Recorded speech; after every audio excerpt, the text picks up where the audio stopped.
Ever wondered what makes TV so powerful in Jamaica? Time to find out. Welcome to Global TV Group 358, where television meets innovation. We're not just about shows, we're about shaping society.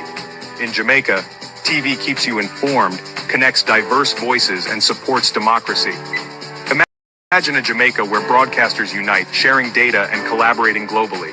That's us, a unified voice in the TV industry. Did you know TV advertising is still king? It drives website traffic, boosts brand equity, and powers integrated campaigns. Even in an age of digital, TV stands strong, resilient in tough times. Our Global TV Deck is your treasure trove of insights and data. With charts, graphs, and success stories, it's your guide to impactful TV advertising. Curious to learn more? Visit our website and see how Global TV Group 358 keeps television at the heart of entertainment in Jamaica. Get ready to binge watch the future.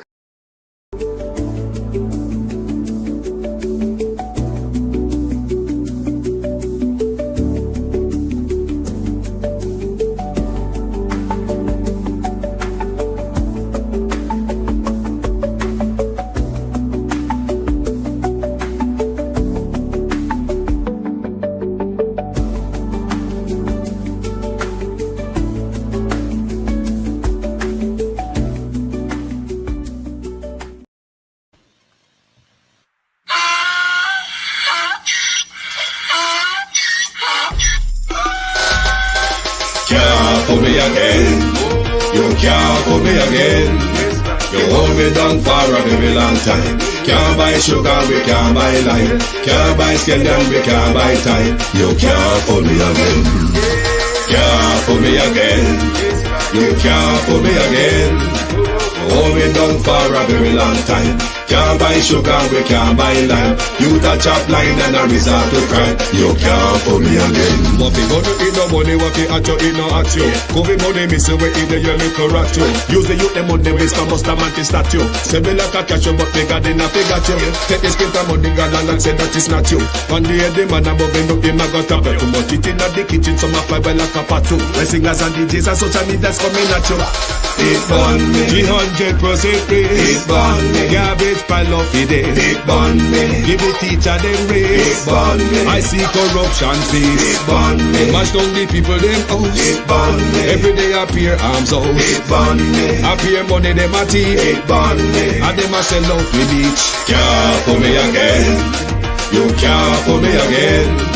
You hold me down for a very long time. Can't buy sugar, we can't buy lime. Can't buy scallion, we can't buy time. You can't for me again. Can't for me again. You can't for me again. You hold me down for a very long time. Can't buy sugar, we can't buy lime. You touch up line and a resort to crime. You can't for me again. Come me say big up all the charities and all of the givers. Some a go like say them powerful, me no mega bigger. The 100 the promises, none of them not deliver. Cut up the youth, they rough and they down in a river. Member bold money and they lie them tell.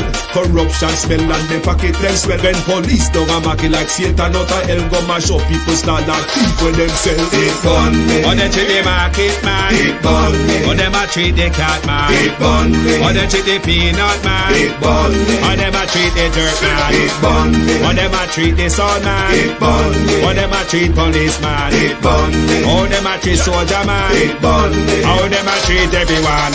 Can't for me again, you can't for me again.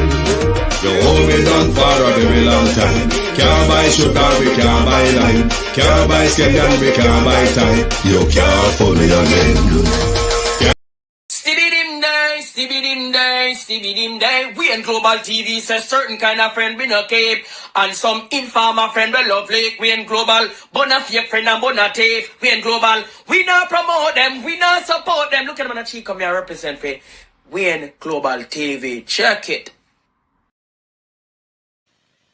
Good evening, and welcome to Global TV. Thank you for joining us this evening.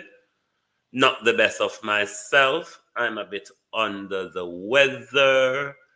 I don't know if it is the allergy or the flu, but I'm having that attack. I've drawn all my flu and allergy accoutrements. and I've been stoned in this thing from last night. My nasal passage is sore, my throat is sore and itchy. Luckily, the body or head pain does not come with it, so I more think it's allergy than a flu. To my community of party and all my family members, platform moderators, membership holders, dear subscribers, commenters, and trolls, good evening. Good evening to YouTube, good evening to IG, and yes, good evening to TikTok. Welcome, everyone. Thank you for joining us. We're looking at corruption and investment, prosperity as well. And what we will look back on, we will look at a documentary that Professor Trevor Monroe did about 12 years ago. We will delve into that tonight because even though it's 12 years ago, it is still very relevant. As well as we will have it out with Dana Dixon on the education system tonight. So make sure to share the live, hit the like button and everything and all that. Marcia Thomas, David Jervis. Sorry, though, now go hear my sniffling. Sharon Bernard, good evening, Beat and Teach. Good evening, good evening.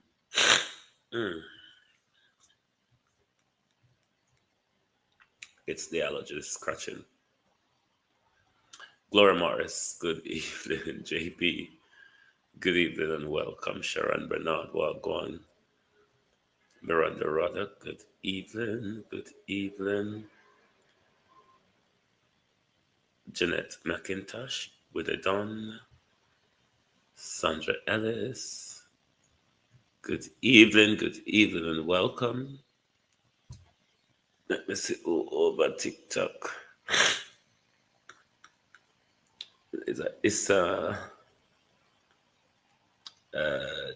What he said, do it bless. Good evening and welcome. Oh, every part of me a question and allergy. Sorry, Lauren Taylor, good evening and welcome.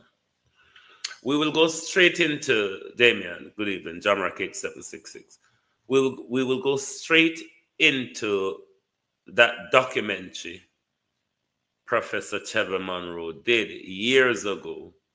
And then after that, we will have it out with Dana Dixon, the education system, as well as ask both parties if they are as ready as the polls. So let's look at corruption, investment, and prosperity in the first part of this program. And then we'll have it out with the education system. What you're about to see and hear exists in reality in Jamaica and has become one of the many unfortunate chapters in our young history. Every source of information was found in the public domain and represents only the truth as it exists. Corruption in its various forms is a serious threat to the social order and the rule of law. Corrupted peoples are really criminals. Corruption starts at the head of our government system and comes right down. You know, the governance part, that's where most of the problem lies within the country now. It's corrupted in such a way that you can't say nothing. If you say something, you're going to get what you don't get. Frankly speaking, that's a joke. You know, everybody corrupt. Jamaica corrupt. And the whole of them corrupt. You know, and who is one of the main reasons for corruption?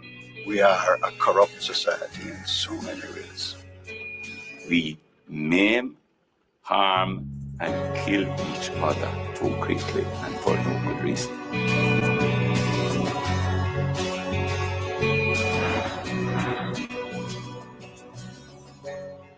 The film you are about to see is about a matter of major and growing concern amongst the Jamaican people from all walks of life, of every political persuasion, and as well concern to our friends in the international community.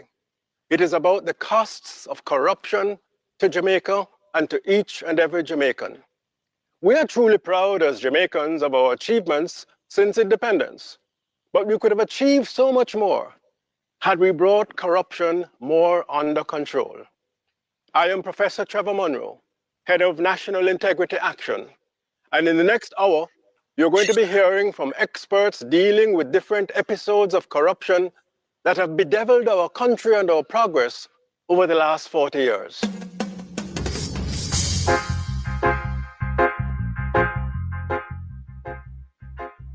Oh, do I think Jamaica is a corrupt place? Yes, it is. Yeah, very corrupt. Transparency International give Jamaica a ranking of 3.3 out of 10, where the closer you get to zero, the more corrupt you are. And I'm actually argues that in Jamaica, corruption is the norm. Corrupted peoples are really criminals. So, same way as how you define the criminals, the same way you should define corruption. Where is the money going? What you doing with all these monies?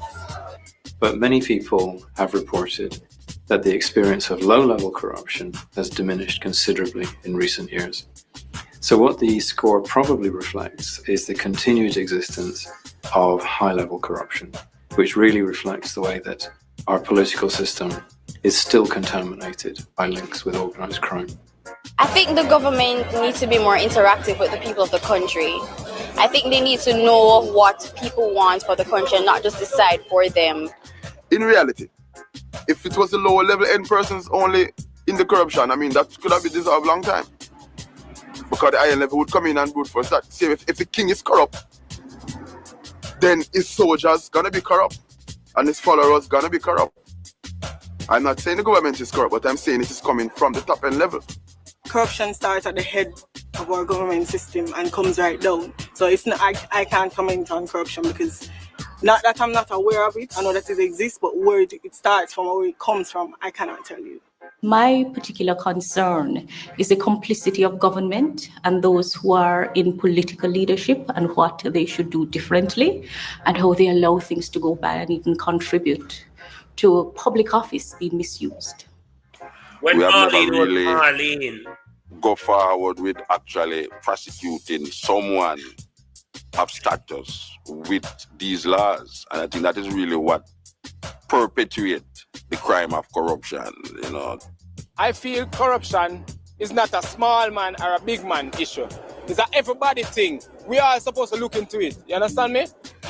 Right now, you're having two politicians. You have JLP and PNP. And the whole of them corrupt. The whole of them corrupt.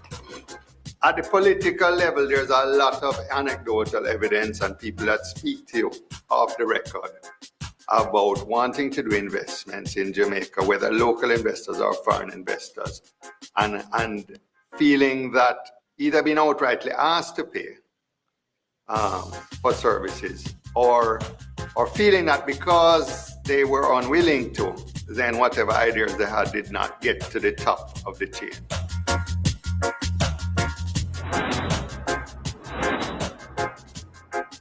Towards the end of the 1960s, when Jamaica was amongst the fastest growing economies in the world, we received what was up until that point the largest loan to a developing country granted by the World Bank, and we received that loan for educational purposes, to build schools and institutions that would have been able to receive the influx of young people seeking an educational opportunity in the years after independence. The loan did not achieve its purpose as intended. There were immense cost overruns, 100%, which contributed to the beginnings of our debt, and which, had we not had those overruns, we could have built 50 more schools. Reason? Partisan, political award of contracts, not on the basis of merit, not on the basis of competence, but on the basis of party connection. And of course, the contractors gave back to the politicians, to the party, kickbacks in appreciation for this political corrupt behavior. Jamaica suffered then, and we continue to suffer now from this political corruption that we need to bring to an end.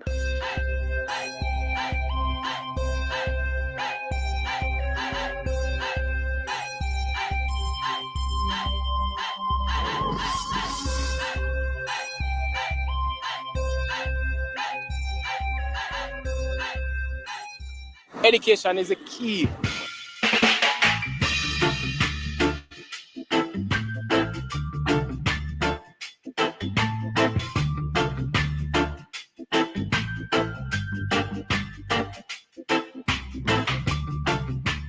After 5 decades of independence, a lot of Jamaicans have begun to have doubts as to whether independence is a good thing. And when you look at the problems that Jamaica face, you can trace many of them to a weak or a non-performing education and training system. For me, there are two main objectives about an education and training system. And if it is effective, you'll see it in a productive labor force. Jamaica has one of the least productive labor forces in the Caribbean, much more in the world today. Out of a labor force of some 1.3, 1.4 million, over 900,000 have no training at all. Among the thousands of unemployed, many of them have been to secondary school for 4 years or more, and they don't have one piece of certification.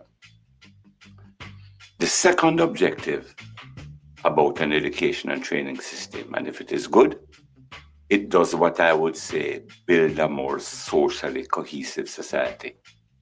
Everybody has the same learning experience for the first 11, 12 years. They are able to settle disputes without resorting to violence.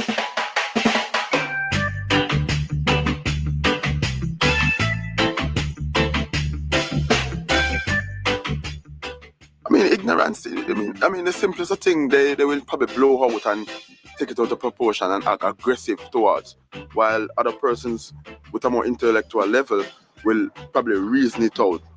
As how we learn in the primary system, talk it out, don't fight it out, the conflict system. Don't just fight for no reason sometimes.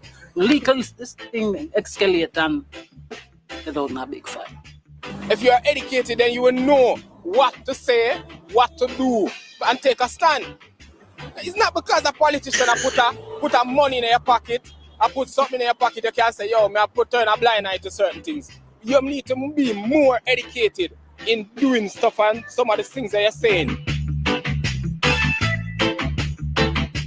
For the first time in 1953, Jamaican elected Jamaicans became ministers of government. They started to have a bigger say. Up to that time, only 1% was enrolled in the high schools in the country.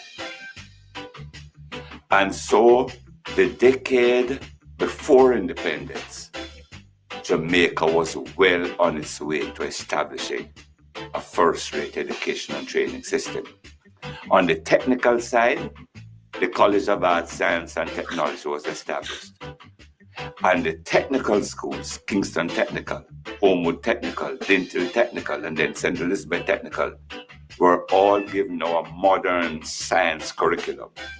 And graduates would feed into the College of Science, Arts and Technology. The effect was there. Within 3 years, Jamaicans were now staffing the bauxite industry. The Jamaican economy grew faster in the decade between 1953 and 1963 than the economy of any developing country in the world. And the prestige of Jamaica was such that in 1966, Jamaica was selected by the World Bank for a very special loan for education purposes. The amount of money is 9.5 million. But place that in context.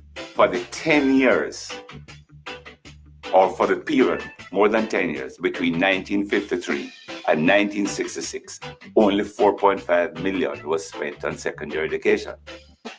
And you're now getting a loan of 9.5. And what this means is that in one shot, between 3 years, it should have been a 3-year program, 1966 to 1969, you would almost have doubled your capacity for secondary education.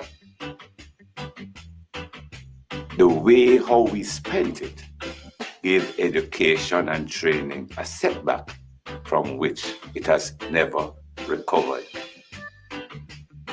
The government of the day called in Dr. Arthur Burt. He made one very, very important change to the method of hiring contractors. And that was, whereas before, there was an established panel of contractors, certified, who members of parliament could recommend from, but a panel at the Ministry of Education would have the final say in choosing. That was changed to allow each member of parliament to recommend the contractors who would build the schools in their constituencies. And there goes the waste of money. The program lasted not 3 years, but 6. And more importantly, the overrun on the primary school building program was 125%. And the overrun on the secondary school program, 100%. Which means for the money spent, the Jamaican taxpayer should have had twice as many schools. A new administration took government in 1972. And looking at the school building program and what had gone on, there was a big hue and cry for an investigation. In response to that hue and cry, a commission of inquiry was set up under which came to be known as the Da Costa Commission. Now, the findings of the Da Costa Commission should be read by every Jamaican. And the objective is not so much to remind the population of where guilt or blame is, but to try to make sure that this process is never, and these mistakes are never, ever repeated. Today, Jamaica has a debt of some $1.7 trillion. This debt has been accumulated from the time of the loan for education in 1966. If those monies had all been spent in a way to get value for money, not only would Jamaica be a fully developed country by now, but Jamaica would be able to export capital and assist other countries to develop as well. But we are now faced with this debt of 1.7 trillion, which should have carried us well on the way to economic development by providing useful infrastructure or facilities such as schools and clinics to provide us with first-rate education and health services. And to the extent that those monies were spent without the Jamaican taxpayer getting value for money, you now have the money to pay back, but with a labor force that is far less able to produce the goods and services competitively to pay that money. And for this purpose, more so than anything else, I would recommend that every Jamaican read the report of the Da Costa Commission just to see how we wasted what I regard as the most important opportunity in the history of independent Jamaica to accelerate the process to provide a first-rate education and training system. I left my big job in a corporation to run for MP in the last general election, but the people rejected me, yammed me out and heckled me and marked them X to the other MP. But my beloved party, they rescued me with a big government consultancy. Now I'm a consultant, a big government consultant. I have a contract, a big government contract. US dollars is what I get. Strictly cash, no bounce check. The consequences related to the corruption in the World Bank loan were that half the schools were built that could have been constructed. Not enough schools were there for the expanding student population, which led to severe overcrowding of classrooms, bad student performance, poor learning outcomes, and low productivity. But there is hope. Since the end of the 1960s, our people have learned that the political award of contracts on partisan bases and not on competence is hurting Jamaica and holding back our development. Our authorities have set up an Office of the Contractor General and other anti-corruption institutions, which need to be strengthened, but which are a step forward. This is why National Integrity Action is supporting the establishment of a single anti-corruption agency, which brings together the anti-corruption bodies and gives them prosecutorial powers. But NIA alone cannot do it. What can you do? You need to give us your support in the call for a single anti-corruption commission, and each and every one of us needs to be watchdogs to ensure that money borrowed or money gotten from our taxes gives us value for money and does not end up in the pockets of partisan contractors and ultimately back into the pockets of politicians to fight elections.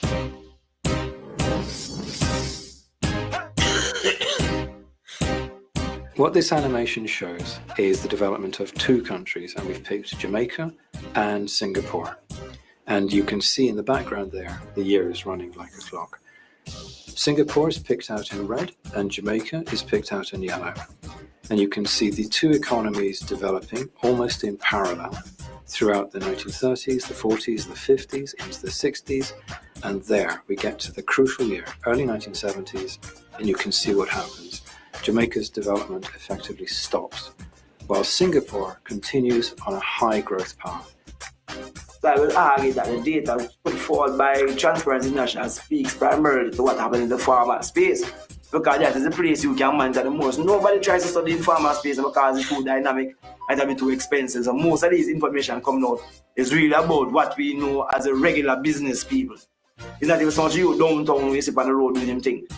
You don't have time for actually research in those people. It costs too much.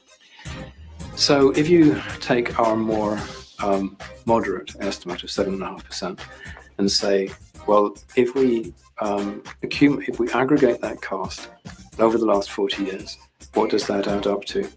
And it's well over $18 billion that we've forfeited. Now, what that means is that we're currently one of the most heavily indebted countries in the world. Something like 90% of our current public debt is the equivalent of what crime and corruption has cost us these last 40 years.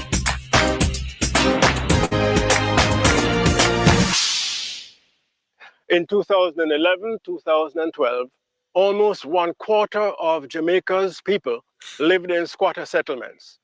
In settlements, illegally occupying either government or private land. This resulted from over 100 years of Jamaicans moving from country to town in search of a better opportunity, but without adequate settlement and infrastructure programs. In 1994, the government of the day sought to deal with this problem with Operation Pride. Hundreds of millions of dollars of Jamaican taxpayers' money was invested in this program to regularize the squatting problem. Operation Pride did not achieve its objective to the fullest extent. Why? Numerous irregularities identified by the Auditor General, the Contractor General, as well as a special task force. Irregularities centered around political interference in the award of beneficiaries, in the payment of contracts, which ensured that hundreds of millions of dollars were lost without us Jamaican people getting value for money and sorting out the squatter problem.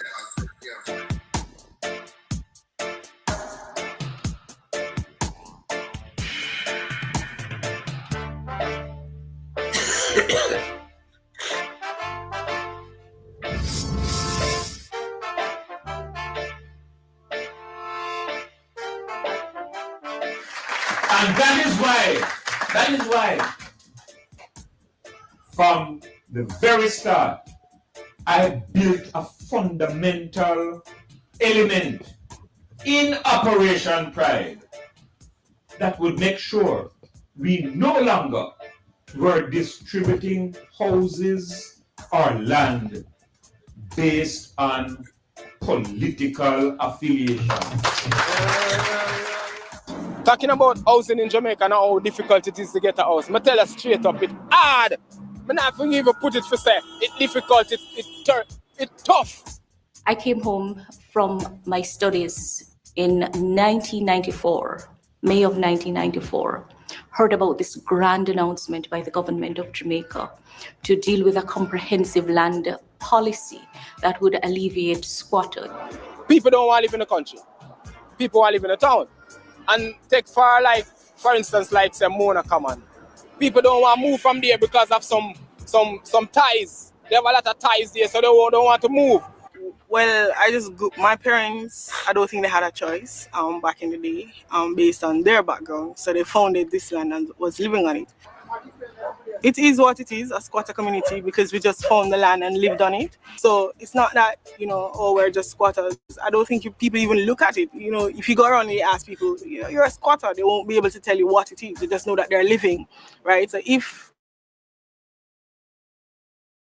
we could get, or if there is anything in place for us to build up the infrastructure, I don't think it would be known as a squatter's land. I'm not sure if you really want to talk to me about Operation Pride, because I was a beneficiary as a young professional, and I watched firsthand something that started off as a good idea turning into a corrupt project. We usually go down by the gully that is in the riverbed, and pack stones. And the money that we should get from that, it go towards the same. What is fund name again? What the thing name again? What I deal with? Please remember. Pride. This Operation Pride thing. Yes. Right?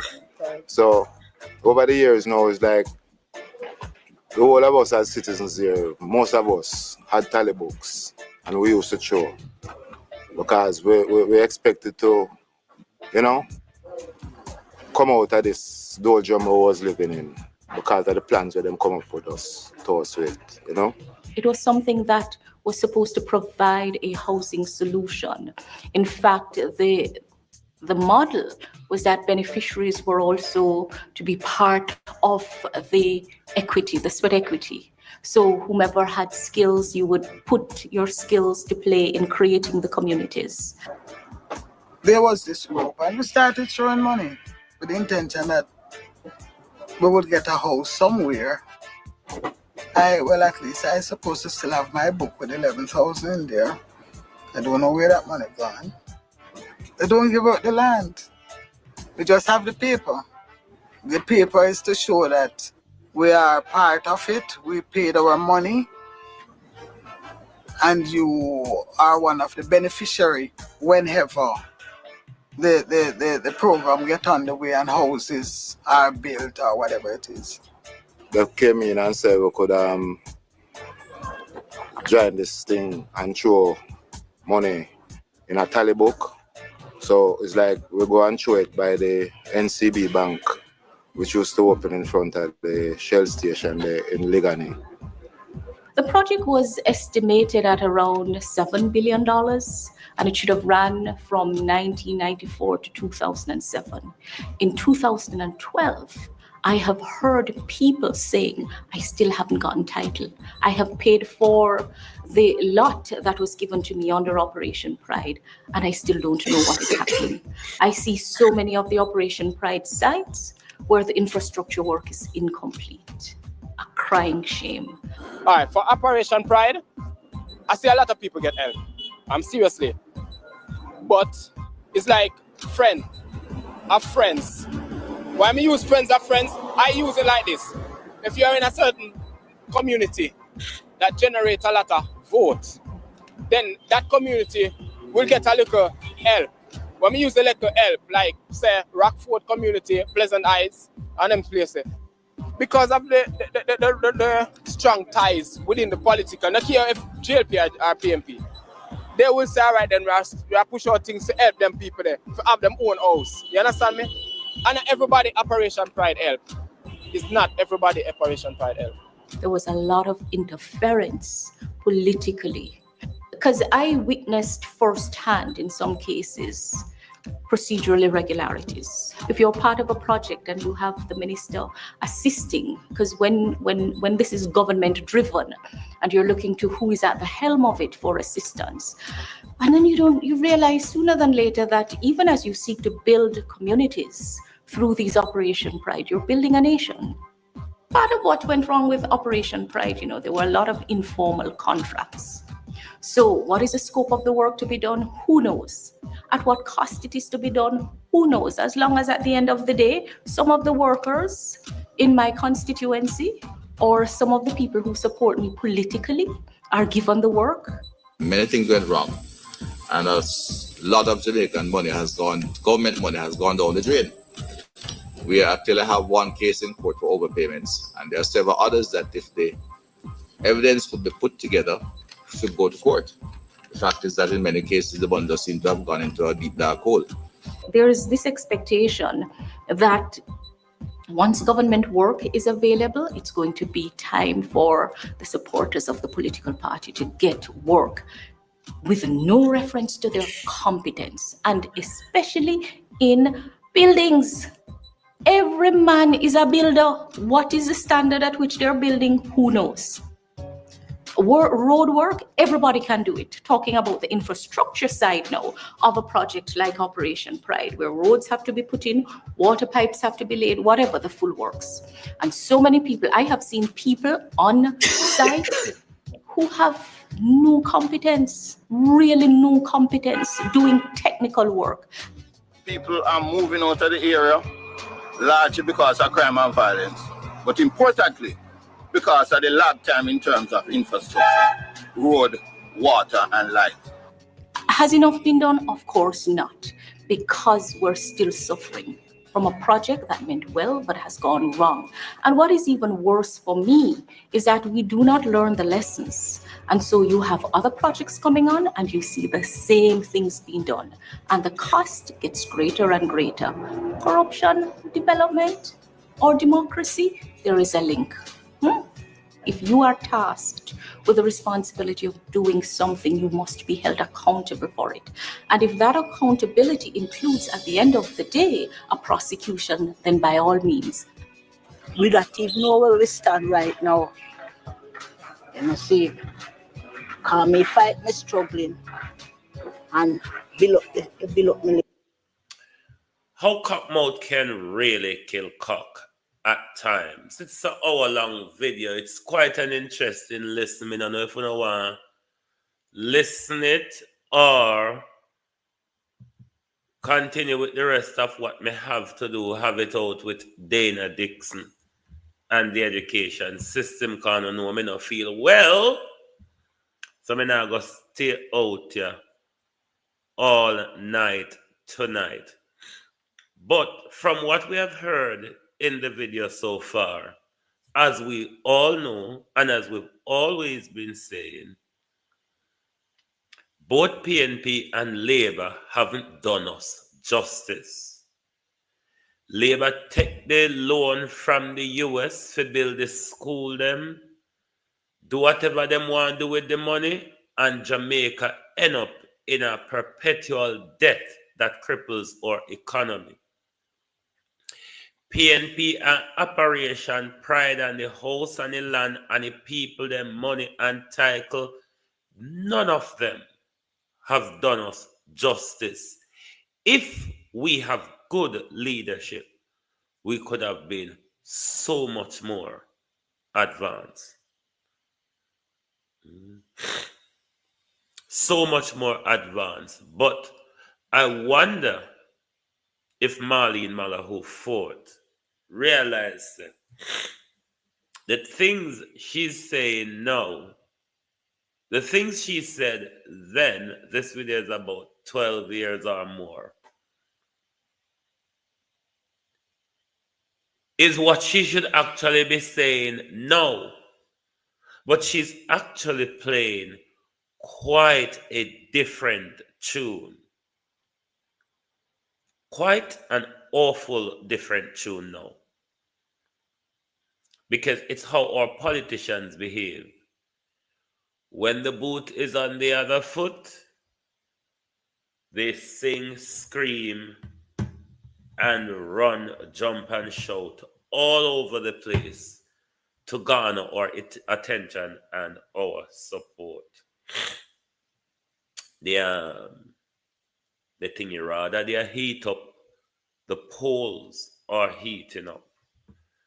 The Gleaner and Dan Anderson recent poll, the two main questions that they put out in their publication is, which party do you feel would do a better job looking after the poor?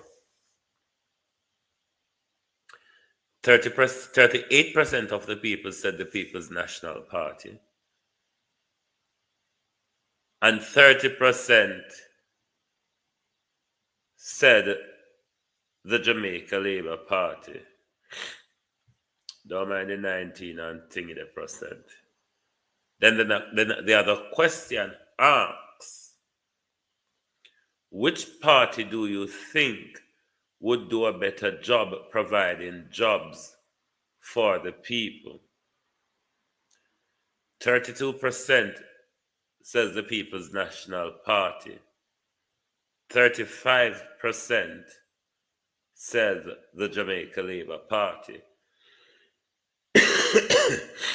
If you look at these two polls, reading them in the margin of error, but on the minus side,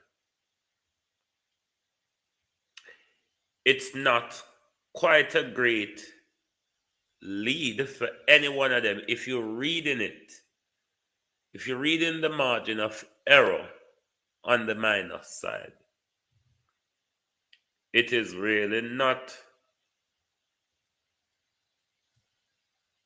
so wide between the two of them. But never mind. Let's see how them flash it and battle it out going forward. But let's me go off to Miss Dana Dixon.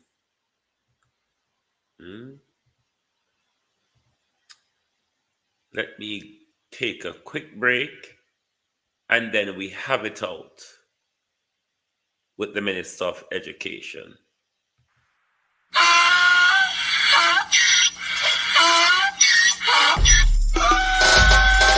Can't put me again. You can't put me again. You hold me down for a very long time. Can't buy sugar, we can't buy lime. Can't buy scandal, we can't buy time. You can't put me again. Can't put me again. You can't put me again. Hold me down for a a very long time. Can't buy sugar, we can't buy lime. You touch up line and a resort to crime. You can't pull me again. What fi money in no money, what fi at you in no at you. Covid money missing we in the your little rat you. Use the youth them money waste and bust a man to statue. Say me like a catch you but bigger than a figure you. Take the spit of money girl and say that is not you. On the head the man above him up him a got up. Too much it in the kitchen some a fly by like a patu. When singers and DJs and social media's coming at you. It burn me 300% raise. It burn me garbage pile of the day. It burn me give the teacher them raise. It burn me I see corruption face. It burn me mash down the people them house. It burn me every day appear arms out. It burn me appear money them a thief. It burn me and them a sell out with each. Can't for me again. You can't for me again. You hold me down for a very long time. Can't buy sugar, we can't buy lime. Can't buy scallion, we can't buy time. You can't fool me again. Can't fool me again. You can't fool me again. You hold me down for a very long time. Can't buy sugar, we can't buy lime. You touch up line and a resort to crime. You can't fool me again. Thank you very much for waiting and welcome back. Thank you for joining us. Make sure you hit the like button if you have not yet. And if you have not yet been a subscriber or a follower, please do so.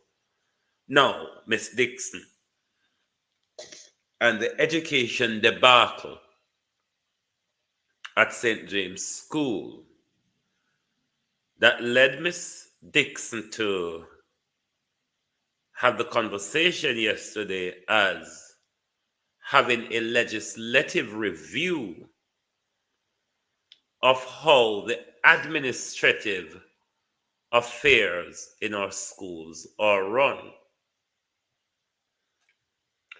Currently, from my understanding, the power, and I would support a removal of that, the power for such appointment to school boards and all that bullduckery and those important appointments are the responsibility of the MP for the catchment. So whichever schools fall within the catchment of the MP's constituency, they are the ones who are responsible to appoint people like board chair and all that jazz. Thereby, the Ministry of Education, because of the power given to the MP, the Ministry of Education does not have that authority. So Dana wants the law changed to give Ministry of Education more authority to intervene in schools when problem like what we saw Chopper John created in St. James High occurs. I do support that call because I don't think MPs, especially someone with dunce MP, them like Judge Wright, who own a qualifying wheel in a stool,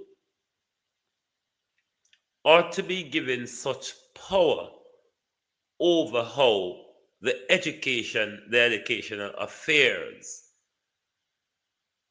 of our children are run.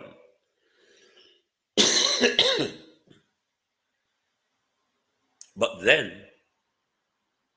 I wholly disagree with Stuart Jacob, the National Parent Teachers Association. I think he's the president. And I would expect the president of the PTA to be more cautious when it comes to the safeguarding and the affairs of our children. Because Stuart Jacob is saying to Dana Dixon, the intervention or the power that the ministry wants in a legislative review to intervene when circumstances like this occur in school must be limited to the government-controlled institution. That I wholly disagree with. That is my contention, Stuart Jacob. The religious schools and the trust schools, which you don't want government to have much power to intervene in, are the very schools that I have problem with. Because these type of schools, wherever you find them, these are the center for pedophiles. These type of schools, religious schools and trust schools, you have pedophile lurk in all sorts of area where children are. But the trust school and the religious school, Wayne Global, I don't see you on TikTok. Yes, I'm on TikTok. I'm on TikTok with the producer Wayne channel. I'm on with the backup page, the producer Wayne channel. These schools, the trust schools, the religious schools, are the center for pedophiles. So I don't agree with the president of the Parent Teachers Association to be cautioning the ministry to only seek to have that level of power over the government-run institution. Sorry. Children are children, and whichever institution they are in, whether it be government-run or privately run, the ministry should have that overriding power to intervene when it comes to do with the safeguarding of our children and make sure protocols are being followed. So I don't share this view from the president of the PTA, and I think shame on you for saying that, because you would have seen quite a few recent cases where when a teacher have it off with children in a school. So when you left the religious and trust schools out of that perimeter of intervention, what about when you start abusing children in those institutions? When I go say it's a private institution, government must let them run them affairs internally and do their internal investigation. No, we must have a proper safeguarding policy that all schools must adhere to. And the removal of political appointment, the removal of MP making political appointment to a school board, we must dismantle these nonsense.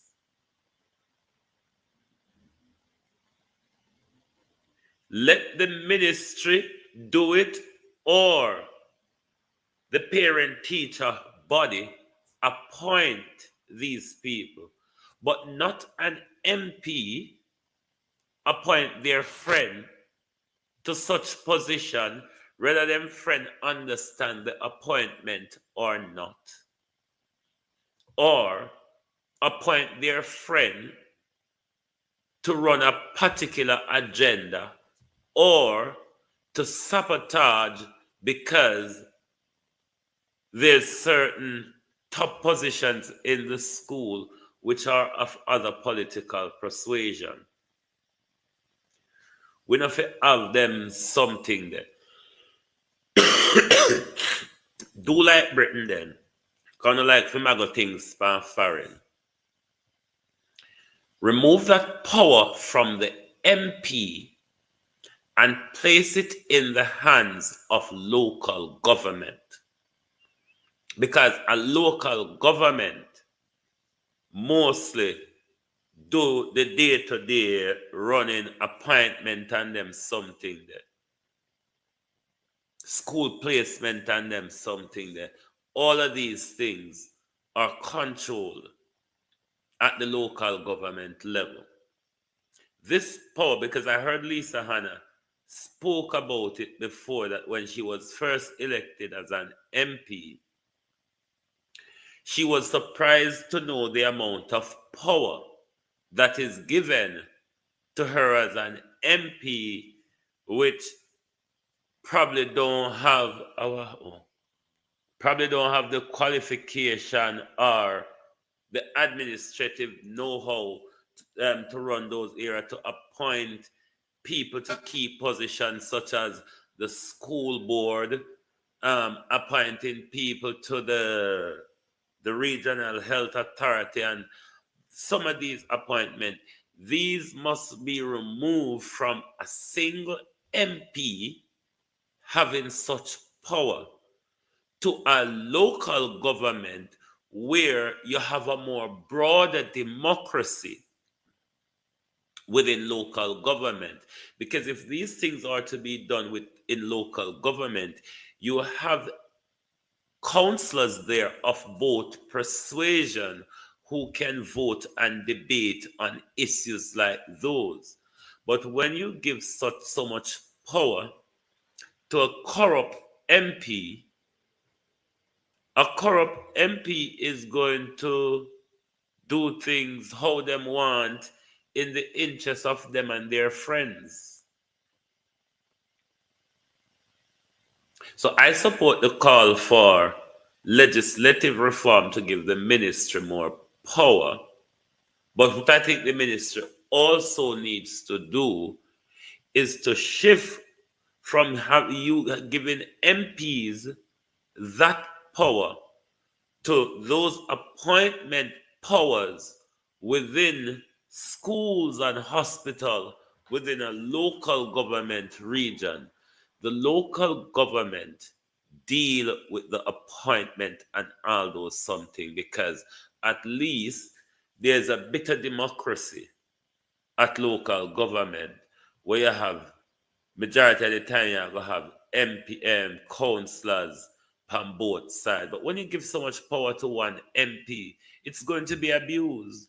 And we saw how Hero Clark allowed Chopper John to go on an abusive tirade when it concerns that particular school. But I think it's quite a shameful act of the president of the PTA to exclude trust and religious school from that level of intervention. I don't believe in that, because those schools are the pedophile havens. So there's a close, full eye over them, just like any other schools as well. Sorry. Edmund Bartlett. Edmund Bartlett, the liar. You remember Edmund Bartlett lied to the BBC. This is the second time I'm reminded Edmund Bartlett. You lied to the BBC, Mr. Bartlett, in an interview where you told Steven Seagal that Jamaica recovered very quickly from Beryl. Within a matter of weeks, you said, Mr. Bartlett, we recovered. There's not a join up understanding when it comes to Beryl, because for some people, like Edmund Bartlett, we recovered quickly. We recovered in a matter of weeks. But for people like Andrew Holness, who are still giving out checks, it's plain and clear to see, Mr. Bartlett, that we are still in the recovery phase. Wouldn't you agree? Because if the Prime Minister is giving out Beryl checks, it would mean, Mr. Bartlett, that we are still in the recovery phase, as opposed to what you told BBC Hard Talk, that we recovered very quickly. We recovered in a matter of weeks, said Mr. Bartlett. A matter of weeks.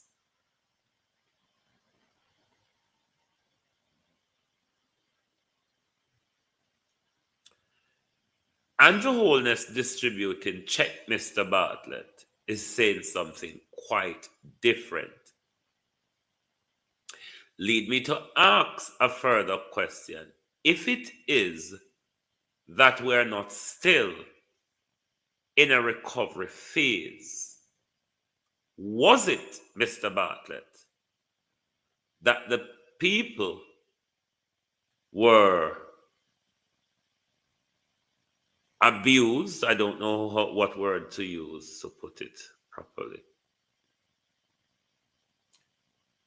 The people were, I can't find the right word, but I know they were abused. They were left to suffer while the help was there. People were left out in the cold because of their condition and circumstances. Is it a case where the Prime Minister waited until closer to the election to use these checks as a vote buying ploy? I cannot ask otherwise. Let me count. The storm happened July, so count from August, September, October, November, December, January, end of bloody February today. 7 months. 7 months, Mr. Bartlett. Quite a long recovery period, isn't it? 7 months of a recovery period is quite. Where's the ladybug you pass through Santa today? Heat never kill you.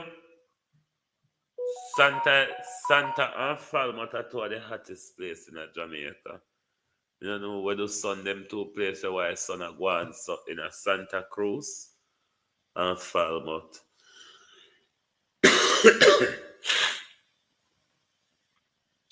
Is it a case, Mr. Bartlett, where the people were left to suffer while the government have the assistance could provide to them, but the government prefer to provide that assistance? Kemoy Hansen, Wagwan cousin, Wagwan. The government waited until quite close to an election for the government to be providing such support, to be giving out the burial checks. 7 months. 7 months after Beryl has passed, even though Edmund Bartlett told the BBC that we recovered quickly in a matter of weeks. Mr. Bartlett said, but this is 7 months on. And the Prime Minister is just getting around to handing out burial checks to people in Old Harbour. I wonder how much parish, when Mr. Bartlett spoke to the BBC, how much parish recovered at that point, because Old Harbour would be seen, St. Catherine would seem to be in their recovery phase still.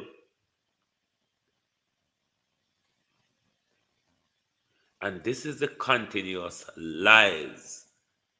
Because we remember during the same burial, they did a lot of those one set of argument for the international media, and then another set of argument for the local media. Hence, we ended up with a debacle of the Minister of Local Government, the Prime Minister, the Minister of Water. They all have 3 different figures of shelter during the burial scenario. So them have one set of arguments for the international media, and them then have one set of argument for the Duns Jamaica media.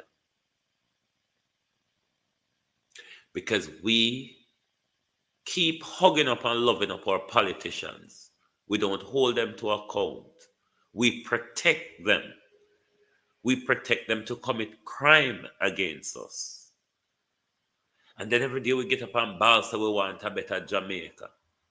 And you don't want me to cuss on a politician then. Because look how I go run now. Because I go start pan a wicked old criminal PNP them. Because there's an old saying, if you want to hide something from a black man, put it in book. But the PNP create a new sort of bullshit. If you want to hide it from the people, put it in fine writing. Let me say this to you, PNP supporters and lovers and huggers and of the PNP. When you must tell an organization to stop cheating like dunce. What scares me about the People's National Party, if they are in opposition at the moment, and they are so lackadaisic when it comes to interaction with the people, they are so slouchy and drugged down when it comes to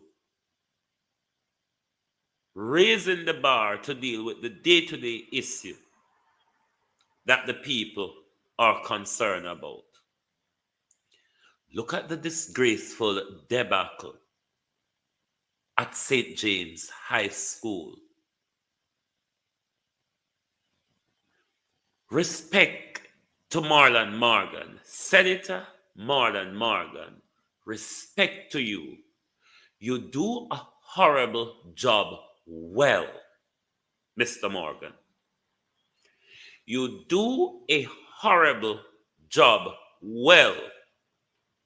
Because what the People's National Party, what the Jamaica Labour Party threw out on Monday, if this was the People's National Party, you would have been hung, drawn, and quartered by the Jamaica Labour Party with their brilliant media machine.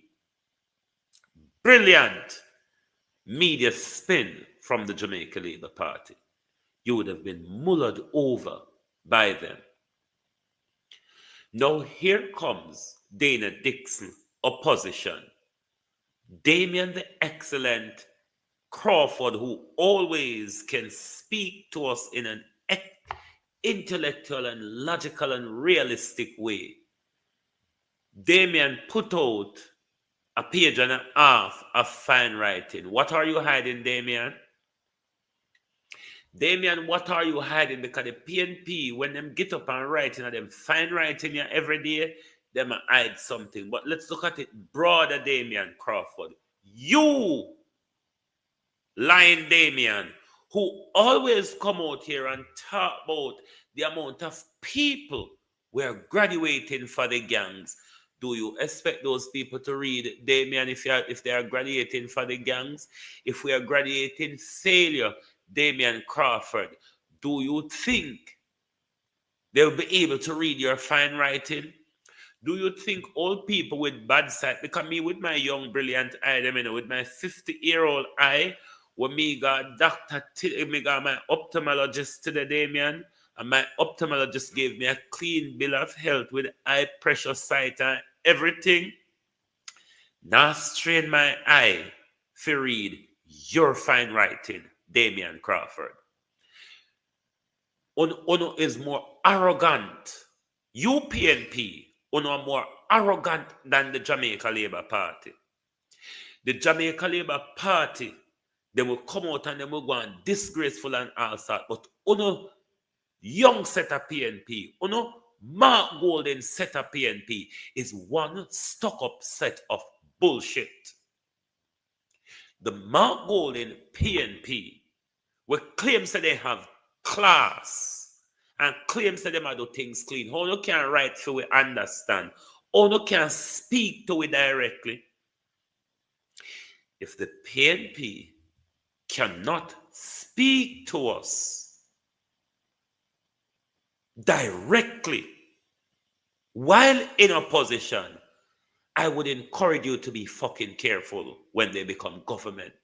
It will be wasara. Me not read them something that we see PMP right put out Debbie Jervis. I'm not secretary for the People's National Party. The People's National Party have a lot of vloggers out here with them pay. And them people they figure read the bullshit of fine writing with PNP. Something like this can happen and PNP don't go have a press conference with the nation. That means when corruption unfold in a government, I see way them go turn a blind eye. Just like how you see the Mayor Swaby and the Lawrence Road issue at the moment and them switch off on the nation. Them can't even tackle Andrew Pani corruption because they are switched off to hide their corrupt practices.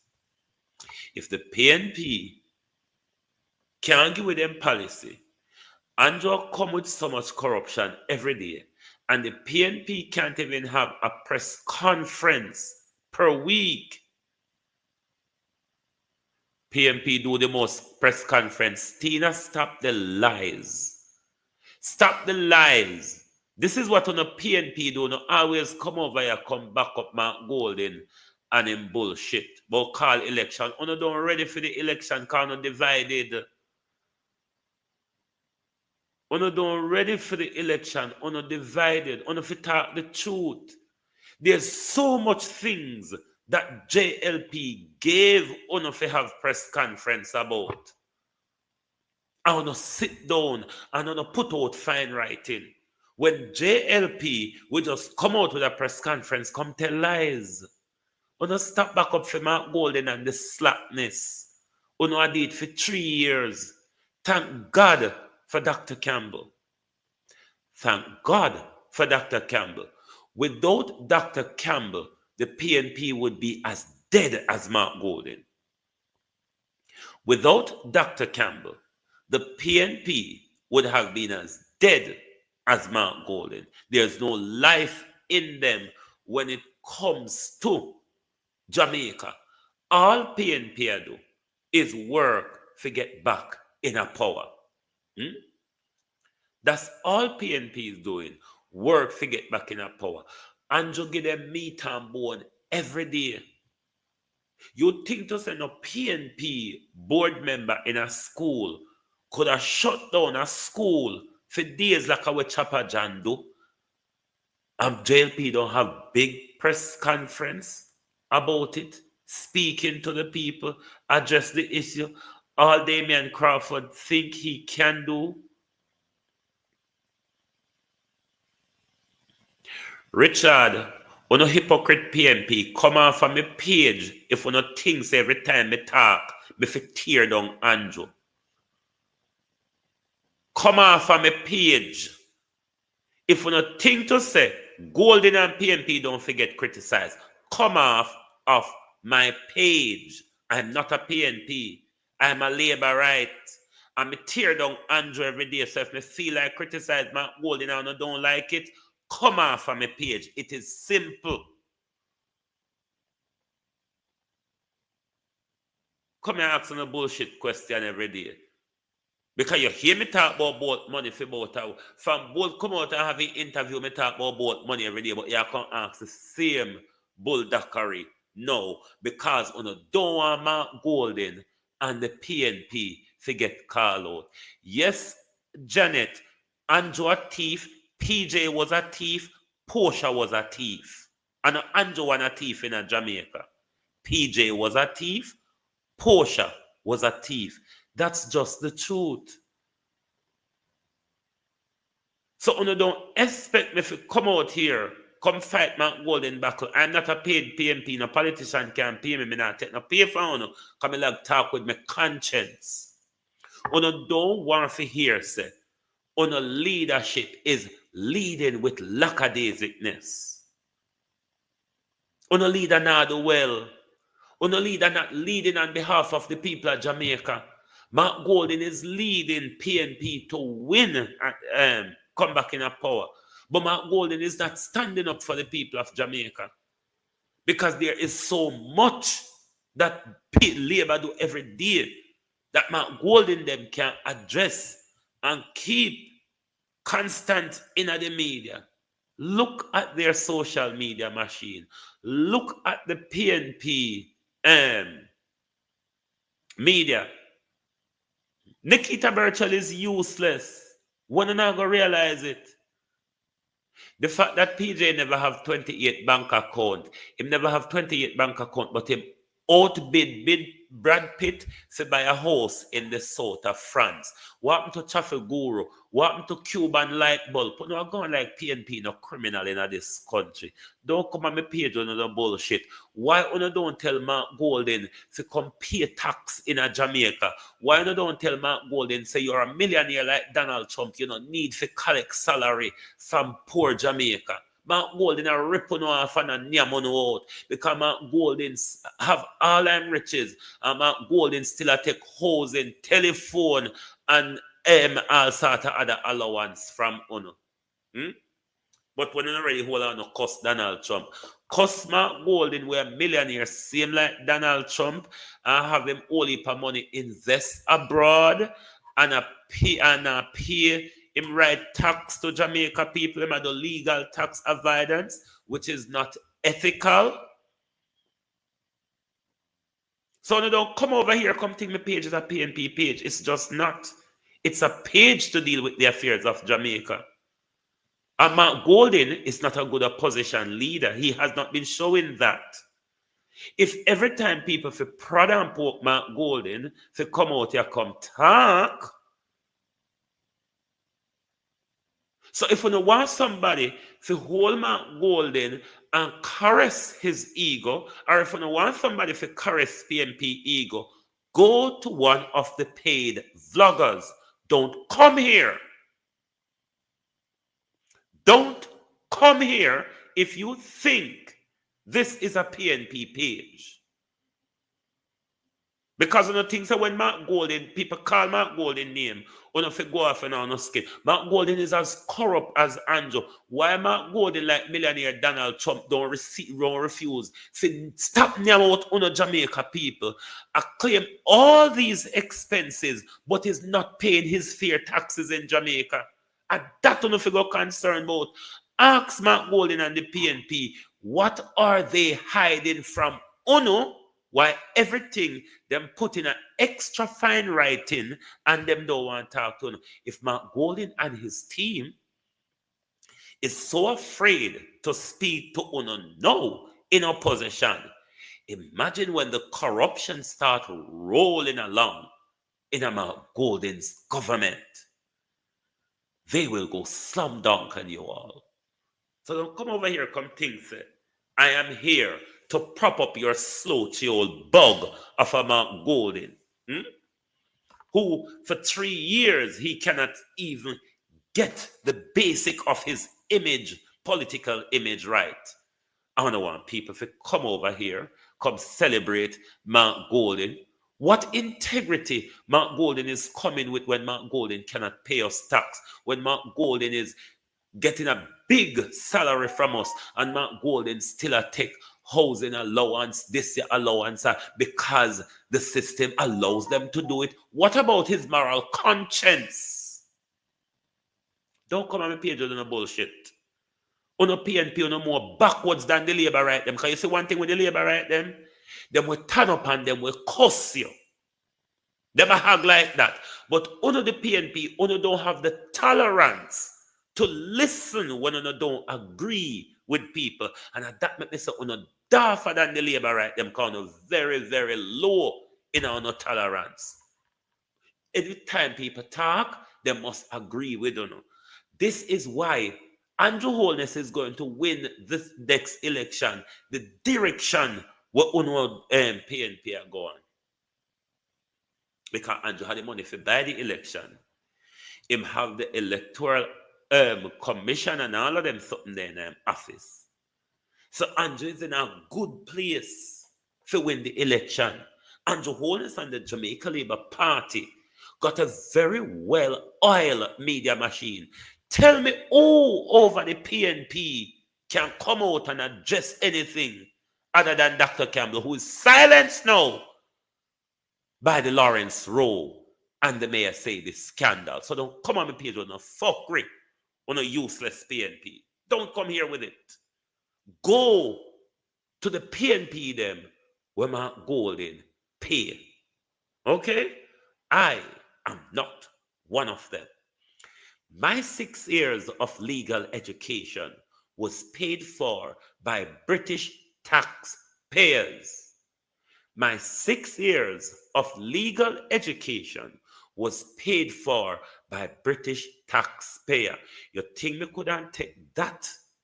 To come out here, come defend corrupt PNP or thief in labor, right? Are you crazy? Are you crazy, Jamaicans? Me was so bright. Me was so bright to come out here every day and grace you all like a hypocrite.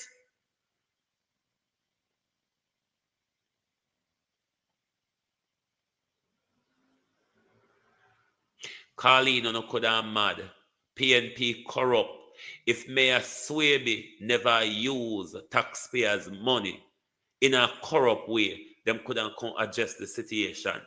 The fact that PNP can't adjust the role and Swaby the back galangin, it shows.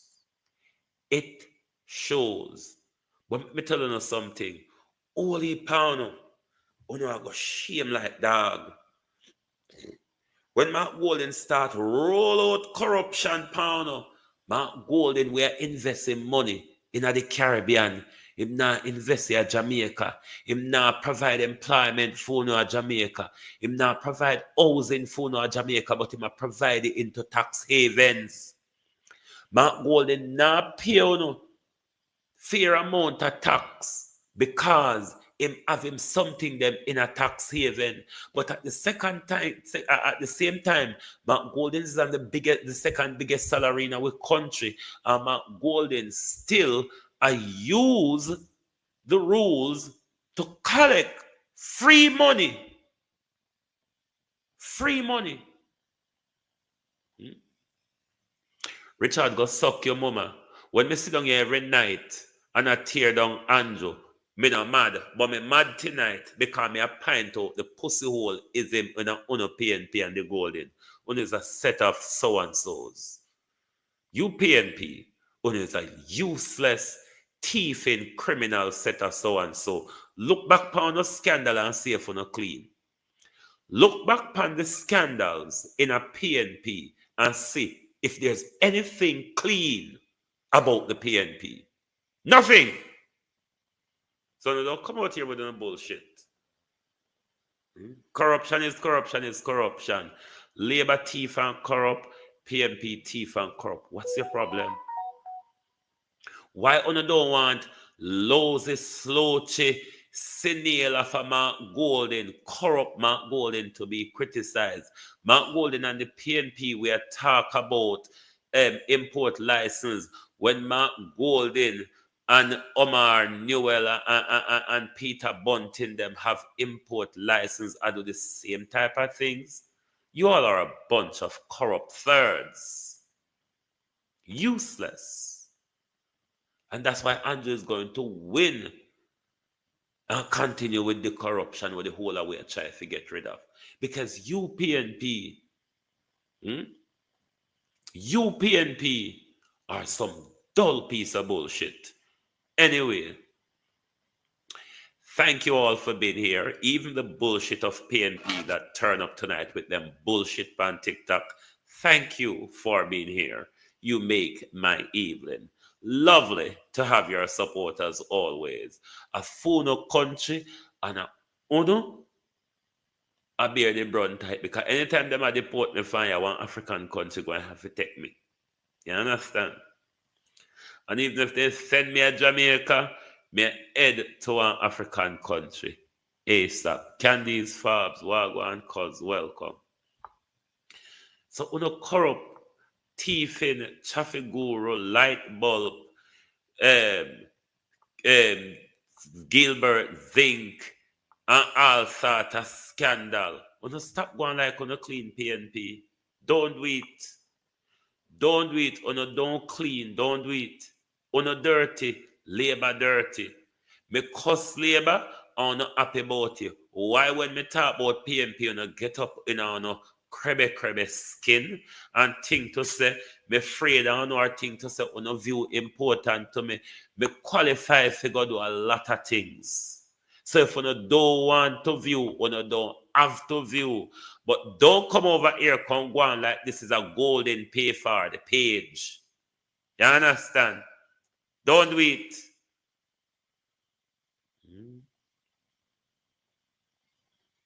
And about Thiaga Thief Gilbert money at the PNP them. Danny Buchanan in my constituency. Danny Buchanan did have Gilbert Zincastel. Not Derek Sangster. Donald Buchanan. Anyway, my people, thank you very much for being here tonight. It's lovely to have your support as always. Uno use this PNP. Uno can go on. Uno can go on. Whoever come. Uno still a go pay high food price. Whatever come, uno still a go grace the crime. Whatever come, uno still a go hospital and sit down the 20th hour. And I say a doctor, uno make me talk for no rights and top tell me about uno bullshit politician them. All right?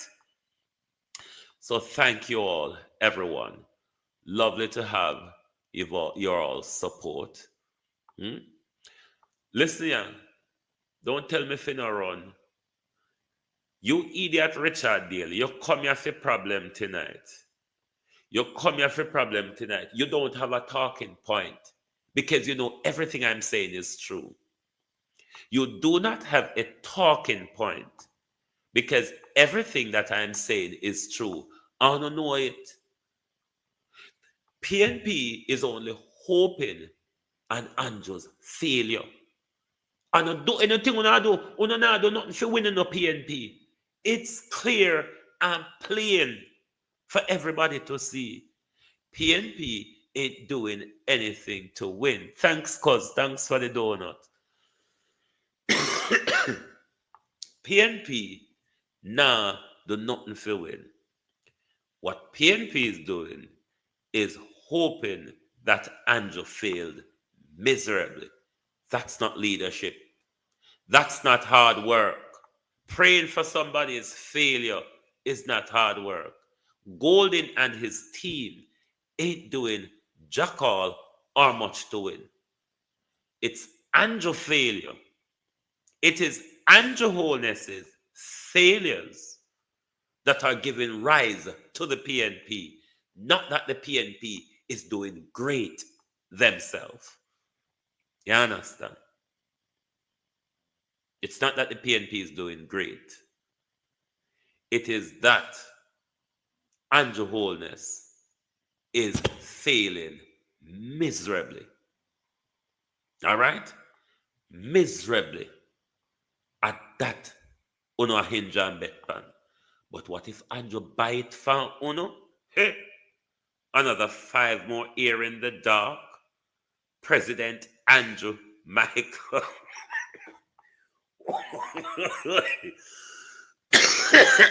No, sir. I hold them with a call in name, you know. Dr. the Honorable President Andrew Michael. What would be a long name? No, sir. The truth is, most of us well-thinking people wants to see the back of Andrew Holness. As somebody who used to support the Jamaica Labour Party, I really do want to see the back of Andrew Holness.